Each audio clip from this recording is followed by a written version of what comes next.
Winston, get up here. All right, people, it's another Viva on the street, and it is so cold tonight that I had to break out Winston's Ewok body protector of a winter suit.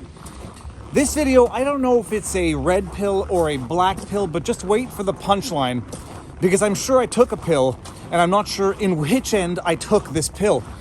For those of you who haven't heard the latest news out of Canada, is that Justin Trudeau, in all his infinite wisdom, is now imposing the vaccine passport, or proof of vaccination, whatever you want to call it, on truckers who are bringing in goods from America to Canada.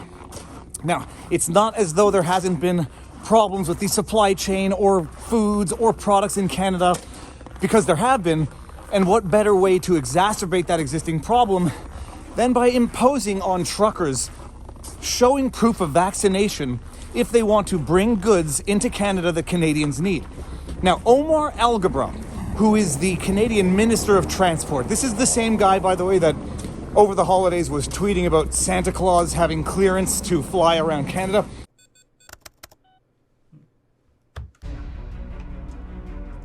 Control room. Standby procedure. Control room here. Standing by. Airspace. Clear? Vaccination. Fully vaccinated. COVID test. Yes, valid test results are in. Great, we're ready. Santa, you're good to go. Welcome back. Santa is now cleared for Canadian airspace. Happy holidays and Merry Christmas, everyone. Please stay safe. Bizarre stuff, to say the least. He takes to Twitter to explain that this requirement, Canada now imposing the requirement of showing vaccination, proof of vaccination for truckers, is to help with the supply chain crisis, and certainly not to exacerbate the existing problem. And his rationale in his tweet, which I'll pause and read, is that we can't have truckers sick and in the hospital, so we need to ensure that they have vaccination status proven before coming into Canada. The biggest threat to our supply chain is COVID. Keeping our stores stocked and our warehouses full requires truckers on the road, not at home sick or in the hospital. That's why we created the vaccine mandate for truckers. Now, first of all, for those who don't know, trucking, other than being a hard business, it's a relatively solitary business. And I don't think that the spread of COVID, the super spreaders of COVID, are truckers bringing in goods to Canada.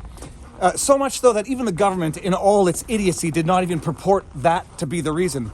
They're doing it for the truckers, to preserve the supply chain, because we can't have truckers sick and in the hospital, and somehow double vaccination or proving vaccination would eliminate that problem.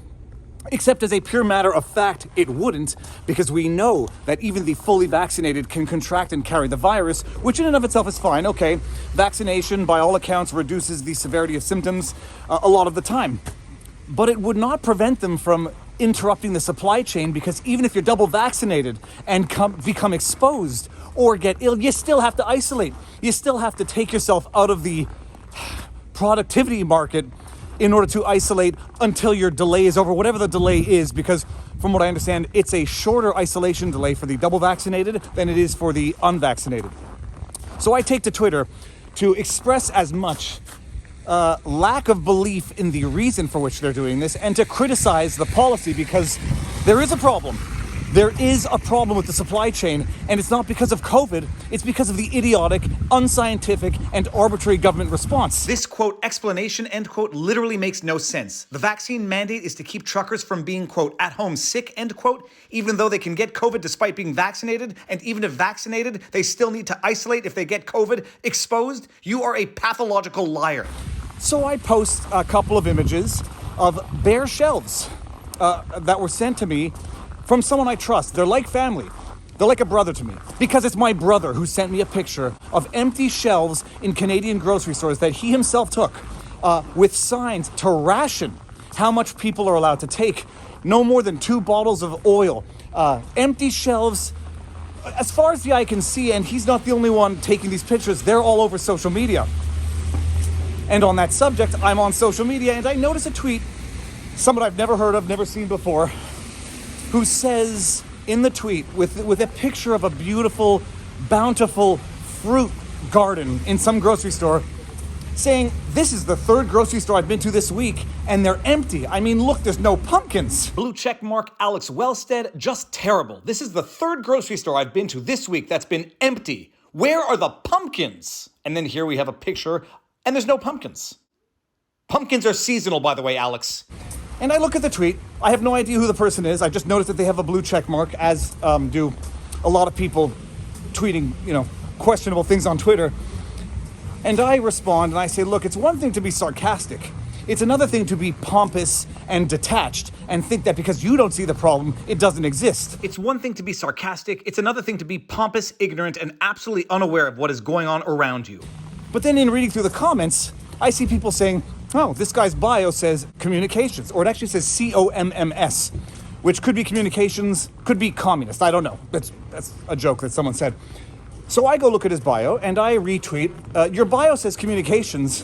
Do you have any relation to Justin Trudeau? Serious question. And before he could answer, because I don't think this individual will ever answer, I do a brief Google search, and not only is this individual in fact tied to Justin Trudeau in that he was or currently is one of the press secretaries for Justin Trudeau, though it's not said so specifically in his bio, he also had an ethics violation against him, a small one, $250 fine, and I really don't care about the ethics violation, from the Conflict of Interest and Ethics Commissioner at Ethics Canada. Alex Wellstead, a press secretary at Prime Minister Justin Trudeau's office, has received a penalty of $250 from the Ethics Commissioner for failing to disclose a material change related to assets within 30 days of the change. Except for the fact that this is, if not an active political individual, at the very least a former political individual, tweeting out propaganda to minimize an existing problem for the benefit of the administration that is exacerbating this problem without disclosing it. And it's no different than the battle of propaganda, decades ago, where you had the government showing pictures of the way things are, and that is not the way things were.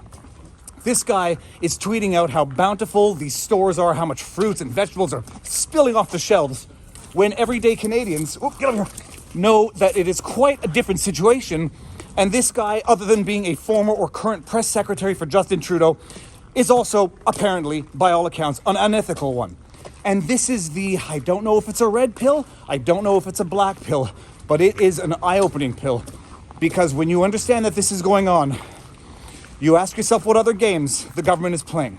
Right now, they are imposing a vaccine passport, vaccine requirement on truckers, arguably at the worst time, claiming that it's to preserve and avoid supply chain crises or supply chain interruptions, when by all accounts, it's only going to exacerbate it, as if the truck drivers are the reasons for the spread of the virus, as if in a country like Canada, where it's over 80% double vaccinated, as if that's not clear-cut evidence that vaccination will not prevent transmission of the virus, and even if you're vaccinated and get the virus or get exposed to it, you still need to isolate. So, no, the explanation doesn't make sense, and the overt propaganda coming, secretly almost, from government operatives, active or passive, is eye-opening. So that is the update from Canada.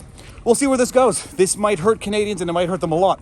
And if it does, there's only one person or one administration to blame and nothing else. So with that said, peeps, if you like the videos, you know what to do. This dog needs to get home, and my thumb is falling off. Share away. Peace.